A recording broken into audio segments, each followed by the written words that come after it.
You ask Tiger to solve. This deals with linear equations with one unknown. The final result is x equals 36 over 35.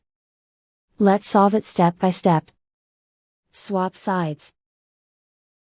Isolate the x. Multiply both sides by inverse fraction 9 over 7.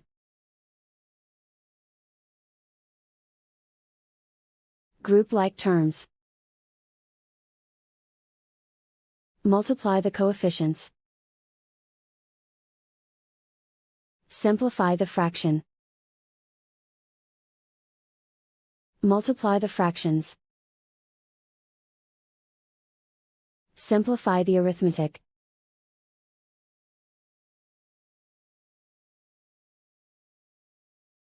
And so the final result is x equals 36 over 35.